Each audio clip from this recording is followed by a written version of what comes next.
সভাপতি রাধা বল্লভ দা এবং সহসভাপতি ছবিতে এখানে উপবিষ্ট আছেন, আর আমাদের যে কজন শিলন বন্ধু এখানে উপস্থিত, তার মধ্যে আমি সত্যি একদমই প্রাক্তনীদের একজন।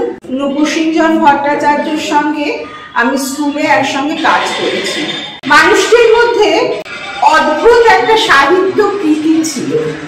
তিনি সাহিত্য শুধু রচনা করেছেন বা সাহিত্য লিখেছেন বলেছেন তাই নয়, সাহিত্যকে তিনি মনে প্রাণে ভালোবাসতেন এবং ইংরেজি সাহিত্যটা তিনি এত সুন্দর করে পড়েছেন, তার ইংরেজি সাহিত্য নিয়ে পড়ানোটাই কাজ ছিল।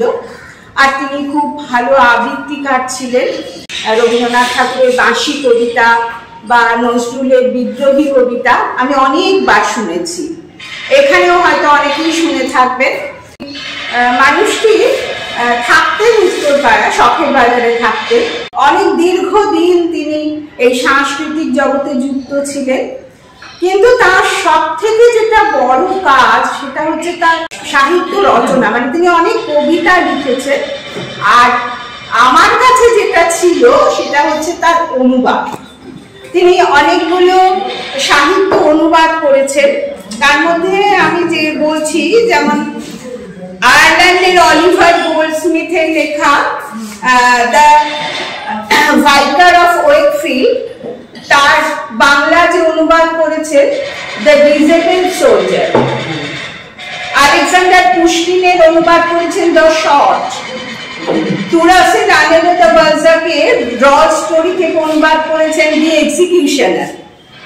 আর ফ্রান্সের Alexander Dumas the three musketeers count of Monte Cristo লেখা তার অসাধারণ, তারই উল্লেখযোগ্য সৃষ্টি। তার থেকে তিনি অনুবাদ করেছেন ডোডোনিয়স্কিস ডুয়েল। ম্যাসাচুসেটসের নাথানিয়েল হটন তার যে সৃষ্টি দ্য স্কারলেট লেটার, তার অনুবাদ করেছেন দ্য মিনিস্টার্স ব্ল্যাক ভেল। আরো তিনি করেছেন যেমন চার্লস ডিকেন্সের, লিও টলস্টয়ের, এদের প্যারিসের এমিল জোলার দ্য মেড অফ দ্য ডবার। আমেরিকার ও হেনরির লেখা করেছেন দ্য লাস্ট উইশ। সাহিত্যের ইতিহাসের 3টি দশকে Russia, Germany, France, England, America তথা সমগ্র পাশ্চাত্যের সাহিত্যের উত্থান ও প্রগতি এই গৌরবময় ইতিহাস রচিত হয়েছে তার হাতে। মানে তিনি প্রায় ওই সময়ে বেশিরভাগ যে বিভিন্ন ভাষায় রাশিয়ান লেখক, ফ্রান্সের লেখক, ইংরেজ লেখক, তাদের লেখকের অনুবাদ করেছেন। সেই অনুবাদ সাহিত্য তার 2টি বইতে রচিত আছে। একটি আমার কাছে আছে, আরেকটি তার বাড়িতে গেলে পাওয়া যাবে। আমি একবার ভেবেছিলাম যখন আমাকে সুপ্তারাদি বললেন যে তুমি একটু বলো, কারণ তুমি ওনাকে সব থেকে কাছের থেকে দেখেছো। তা একবার ভাবলাম যে তার বাড়িতে যাই, আবার ভাবলাম যে কি জানি বৌদি আমায় চিনতে পারবে কি পারবে না, ওই জন্য আর গেলাম না। তাহলে ভেবেছেন তার ছেলে আছে, মেয়ে আছে, সবাই আছে, সবার সঙ্গেই আমার পরিচয় ছিল এক সময়, কিন্তু অনেক দীর্ঘদিন হয়ে গেল আর যাইনি তাদের বাড়িতে। সুতরাং প্রায় কানেকশন প্রায় কাটাকাটি, তাই আর গেলাম না। যাই হোক, সুযোগ পেলাম তার সম্পর্কে বলবার। নুপুরদাকে খুব মনে পড়লো আর কি, তার কথা কদিন ধরেই ভাবছি, যখন সুস্তারাদি বলেছেন তারপর থেকে, যে খুবই কাছের থেকে আর কি, মানে একদম দুজনে একসঙ্গে। যেহেতু আমি বাংলা পড়াই আর উনি ইংলিশ পড়ান, আমরা পাশাপাশি দুজনে ক্লাস করতাম, সবসময় একসঙ্গে আলোচনা করতাম। আর সব থেকে বড় কথা হচ্ছে আমাদের বছরে একটা নাটক হয়, একটা বাংলা নাটক হতো, একটা ইংরেজি নাটক হতো। আর নাটকগুলো যেহেতু আমিই করাই, উনি বাংলা নাটকের ইংরেজি অনুবাদ করে দিতেন। অনুবাদ করে বলতে, ঋষিতা তুমি এইটা এইবার করাও। তো সেইটা আমি ওনাকে দেখিয়ে দেখিয়ে অনেক সময় প্রথম দিকে ওনাকে দেখাতাম, পরের দিকে তো অভ্যাস হয়ে গেছিল আর দেখাতাম না। তো ওই ছেলে মেয়েদের দিয়ে, ছাত্রছাত্রীদের দিয়ে সেই ইংরেজি অনুবাদের নাটক আমি অনেকবার করিয়েছি, ওনার অনুবাদ আর কি। তো এই হচ্ছে আমার বলার মতো কথা। তাকে বারবার মনে করছে, তাকে প্রণাম জানাই। আর একটা ছবি হলেও ভালো হতো, কিন্তু ছবিও নেই। আমাদের মনে বেশি উঠছে ওনার ছবিটা, সেটাই। দেখতেও তো সুন্দর ছিলেন, হ্যাঁ খুবই সুন্দর ছিলেন, চেহারাটা খুব সুন্দর ছিল। বয়সটা কম হয়নি, 70-এর কাছাকাছি বয়স হয়েছিল। তো হঠাৎই চলে গেলেন, একদম হঠাৎ, মানে কাউকে না জানিয়ে হঠাৎই চলে গেলেন। তো তাকে প্রণাম জানিয়ে আমি আমার আজকের কথা শেষ করছি। এর থেকে বেশি আর কিছু বলতে পারবো না।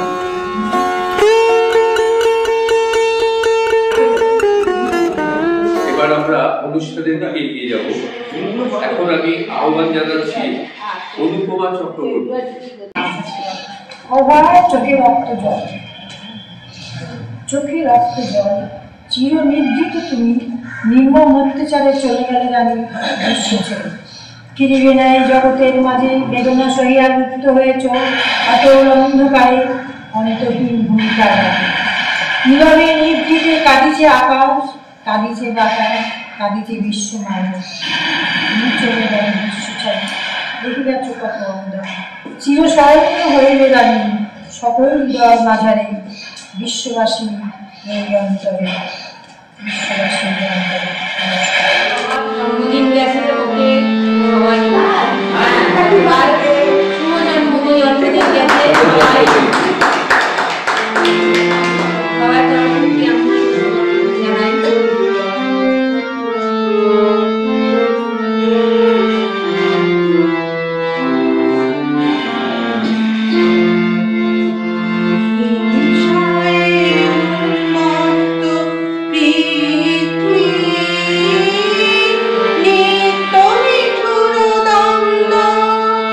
ঘোর কুটিল বন্ধ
কবিতা শৃঙ্খলা বিশৃঙ্খলা, ফলনের কবি, গীতিকার, সুরকার, সরেন চৌধুরী।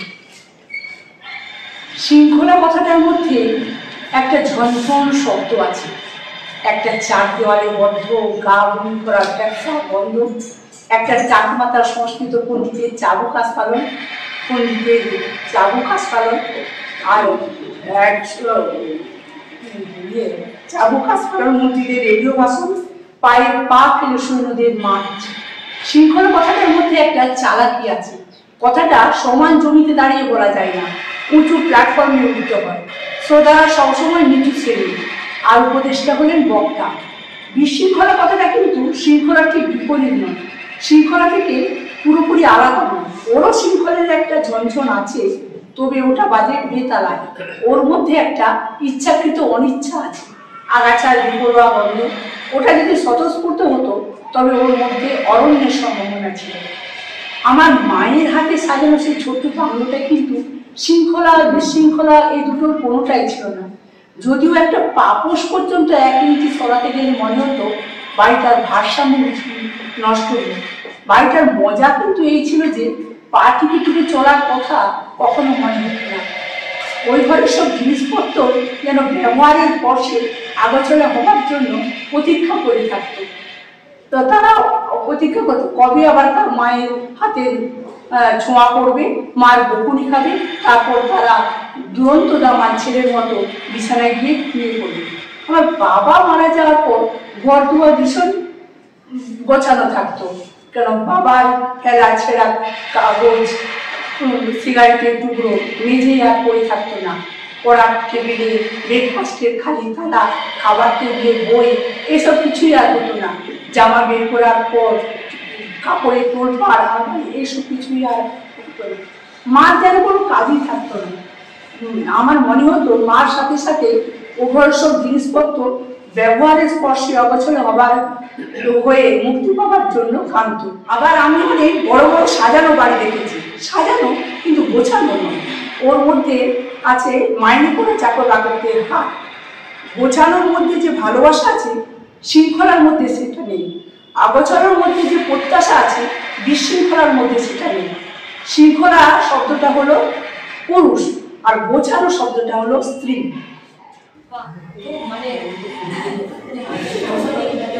শতবর্ষ চলছে সাহিত্যিক সমরেশ বসু। এত বর্ণময় তার জীবন। যখন শুনলাম সমরেশ বসুকে নিয়ে আমাদের সাহিত্য সভার অন্যতম আলোচনাগুলো আজকে হবে, তখন বিশেষ করে তার সম্পর্কে জানতে গিয়ে সত্যি অবাক হয়ে গেছি। এত বর্ণময় জীবন মানুষের হয় সেই ছোট্টবেলা থেকে। আমি সবার কাছে একটু ক্ষমা চেয়ে নিয়েছি, আমি মনে রেখে বলতে পারি না বলে আমি একটু দেখে বলার চেষ্টা করছি। 4টি নামের অধিকারী ছিলেন তিনি। একই ব্যক্তি 4টি নামে তিনি পরিচিত। 4টে নামে ভালো মতনই পরিচিতি রয়েছে তার। বাবা মোহিনীমোহন বসু আর শৈবলিনী দেবীর 8ম গর্ভের সন্তান হিসাবে পিতৃদত্ত নাম হলো সুরথনাথ। পরে শ্যালক দেবশঙ্কর মুখোপাধ্যায়দের দেওয়া নাম সমরেশ হিসেবেই তিনি পাঠক সমাজে বেশি পরিচিতি লাভ করেছেন। তার নিজের নেওয়া ছদ্মনাম দুটো হলো ভ্রমর ও কালকুট। ছদ্মনামও যে দুটো করে হয় আমরা ছোটবেলা থেকে জেনেছি, পড়েছি। অনেকেই ছদ্মনামে লেখেন, কিন্তু ইনি আবার প্রয়োজন অনুযায়ী সেই ছদ্মনামও বদলে ফেলেছেন। আশ্চর্যের বিষয়, এই দুটি নাম, বিশেষ করে কালকুট আর সমরেশ বসু সৃষ্ট যে সাহিত্যকৃতি, প্রায় সম্পূর্ণ বিপরীতধর্মী বিষয়, আঙ্গিক এবং প্রকাশভঙ্গি। ছেলেবেলা থেকেই ব্যতিক্রমী স্বভাবের সমরেশকে আকৃষ্ট করত ধানমন্ডির মাঠ, দোলাই খালের পুল, কেল্লার উঁচু ঢিবি আর বয়ে চলা বুড়িগঙ্গার স্রোত। মা শৈবলিনীর আটপৌরে ভাষায় বিশ্বাসযোগ্য অভিব্যক্তিতে বলা বিচিত্র কল্পলোকের ব্রতকথা সমরেশকে ভীষণ আকৃষ্ট করত এবং তিনি প্রভাবিত হয়েছিলেন। আশ্চর্যের কথা 1928 থেকে 1938 সাল পর্যন্ত গিরিশ মাস্টারের পাঠশালা ও পরে গ্র্যান্ডারিয়া গ্র্যাজুয়েট স্কুলে 7ম শ্রেণী পর্যন্ত পড়াশোনা করেন তিনি। এখানটা একটু লক্ষ্য করার বিষয় যে পড়াশোনা অর্জিত জ্ঞান এবং যে নিজেকে প্রকাশ করার যে সাহিত্য মনস্ক ভাবগুলো সবসময় কিন্তু এক হয় না। যে বিরাট বিদ্বান ব্যক্তি যে বিরাট সাহিত্যিক হবেন, আমরা রবীন্দ্রনাথকে নিয়েও দেখেছি, এরকম অনেকেই আছেন, শবরীশ বসুও ঠিক সেরকমই। তারপরে 1939 সালে নৈহাটির মহেন্দ্র স্কুলে 8ম শ্রেণী পর্যন্ত তিনি পড়াশোনা করেন। এটাই যে পড়াটা 8ম শ্রেণী পর্যন্ত তিনি সম্পূর্ণ করেননি, মাঝপথ থেকেই প্রায় ছেড়ে দেন। বহু বর্ণময় জীবনের ঘূর্ণনে যাপনের আঁকে বাঁকে অনেক কিছুতেই স্পর্শ করে গেছে তাকে। গান বাজনা, আঁকা, লেখা, মনোযোগ আর ভালোবাসার টানে তিনি যেমন বীণা নামক হাতে লেখা পত্রিকা, খুব সুন্দর হাতে লেখা ছিল তার, হাতের লেখা পত্রিকা যেমনি প্রকাশ করেছিলেন তেমনি থিয়েটার করতেও ভালোবাসতেন। তার নিজের আঁকা ও লেখার সমজদার হিসেবে বন্ধু দেবশঙ্করের দিদি গৌরীকে পেয়েছেন, আর ভালোবাসার টানে মাত্র 17 বছর বয়সে তার সঙ্গে বিবাহসূত্রে আবদ্ধ হন। আশ্চর্যের কথা, একটা 17 বছরের ছেলে, কোনো ইনকাম নেই, কিছু নেই, তিনি একটা বস্তিতে ঘর বাঁধেন এবং সেখানে তার সংসার চালানোর জন্য প্রথমে ডিমের ব্যবসা করেন। পোলট্রির ডিম সরবরাহ করা, বিক্রি করা থেকে শুরু করে রাইফেল ফ্যাক্টরিতে ড্রয়িং অফিসের প্রেসারের কাজও তিনি করেছেন। সেখানে উদয়ন নামে তাঁদেরই গড়ে তোলা লাইব্রেরিতে রবীন্দ্র, বঙ্কিম ছাড়াও চেকভ, টলস্টয়, গোর্কির বাংলা অনুবাদ সহ বিভিন্ন প্রচুর বিদেশি পুস্তক পাঠ করে তিনি নিজেকে সমৃদ্ধ করেন এবং পড়াশোনার মধ্যে নিজেকে নিয়োজিত করেন। এরপরে 1946-এ তার বিখ্যাত গল্প আদাব তিনি লেখেন। ট্রেড ইউনিয়ন ও ভারতের কমিউনিস্ট পার্টির সক্রিয় সদস্য হিসাবে 1949-50-এ তাকে জেলও খাটতে হয়। জেলে থাকাকালীন তার উত্তরঙ্গ উপন্যাসের পরিকল্পনা ও লেখেন নাটক লেবার অফিসার। ধীরে ধীরে শ্রমিক বিপ্লবের নামে অমানবিক ঘটনা প্রত্যক্ষ করে রাজনীতির পথ তাকে ধীরে ধীরে ছেড়ে দিতে হয়। খুবই দুঃখের সাথে তিনি রাজনীতির পথ ছেড়ে দেন।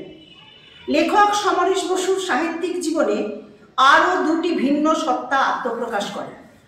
কালকুট ছদ্মনামের আড়ালে সেই ভিন্নধর্মী লেখার সূত্রপাত। ভোট দর্পণ নামে একটি ভোট রঙের গল্প প্রবাহ নামের রাজনৈতিক পত্রিকায় প্রকাশ করেন এই ছদ্মনামের মাধ্যমে। ছদ্মনাম নিতে হয়েছিল, তিনি এমন কিছু বক্তব্য সেখানে রেখেছেন নিজেকে আড়ালে রেখে। 1954 সালে কুম্ভ মেলায় গিয়ে লক্ষ মানুষের মেলার ভিড়ে নবজন্ম নেওয়া কালকুট বিশাল জনজীবন ও জনপদের কথা নিজের অভিজ্ঞতার রঙে রাঙিয়ে লিখে ফেলেন আমাদের সবার মনের কথা অমৃত কুম্ভের সন্ধানে, যার ভাষা তার আগের লেখা থেকে অনেক আলাদা।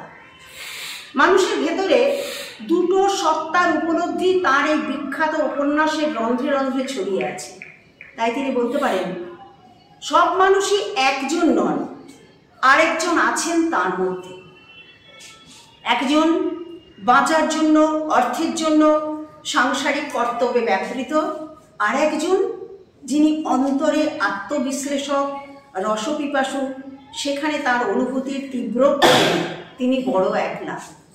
এখানটাও আমার খুব ভালো লেগেছে, আমি যেন নিজের সঙ্গে কিছুটা মেলাতে পেরেছি তার সম্পর্কে এই কথাগুলো জেনে। তাই তো কালকুট নামের আড়ালে সমরেশ জন্ম দিয়েছেন কোথায় পাবো তারে, ঘরের কাছে আশিনগর, মনভাসির টানে, পুণ্যভূমে পুণ্য স্নান, স্বর্ণশিখর প্রাঙ্গণে ইত্যাদি বহু বিখ্যাত উপন্যাসে। 1965-তে বিবর রচনার মাধ্যমে তার সাহিত্যের বাঁক বদল হয়। বস্তুতপক্ষে 1967 সালে গৌরী বসুর ছোট বোন ধরিত্রী বসুকে বিবাহের পরই কালকুটের মতো আবার ভ্রমর ছদ্মনাম নেওয়ার প্রয়োজনীয়তা তিনি উপলব্ধি করেন। সাহিত্যক্ষেত্রে সংরক্ষণের ধারা এসে পড়লে সেই বাঁধন ছেঁড়ার প্রবণতার কারণে তাকে ভ্রমর ছদ্মনাম গ্রহণ করতে হয়েছে। ঘর ছেড়ে পথের টানে তিনি হয়েছিলেন কালকুট।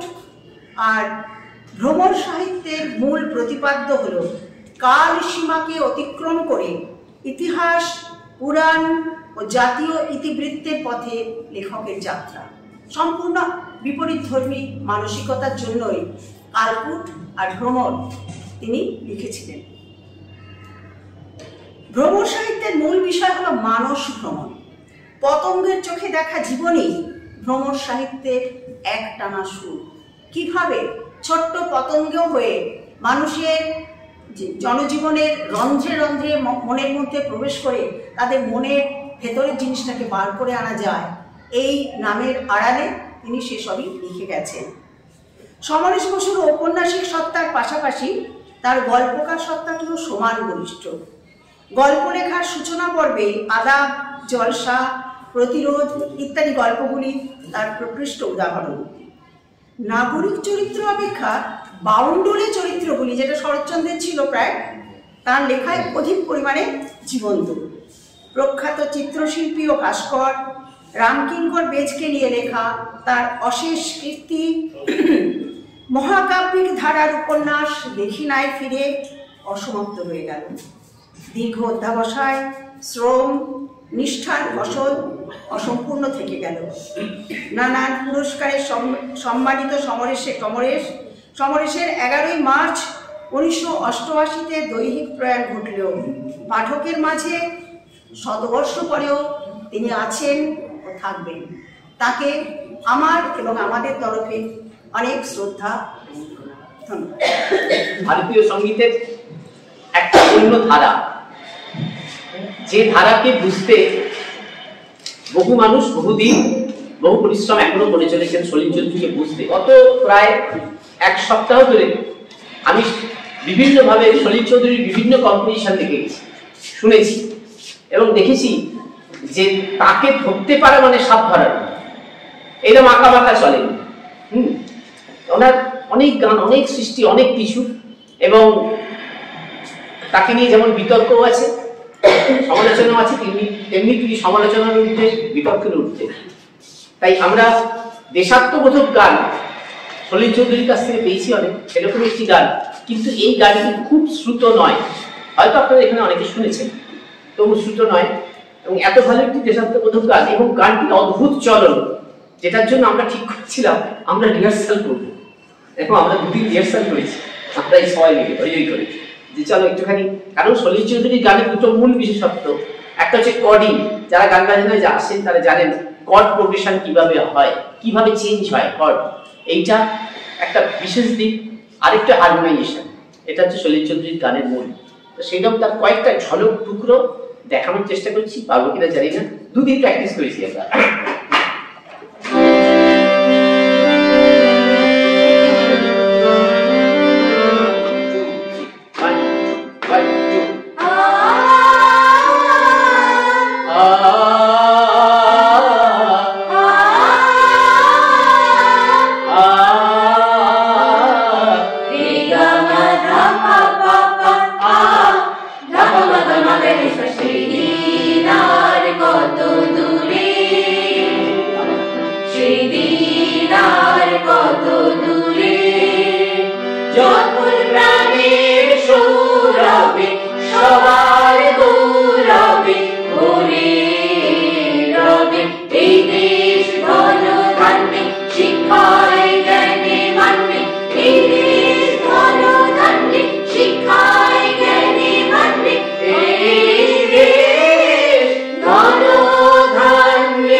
রে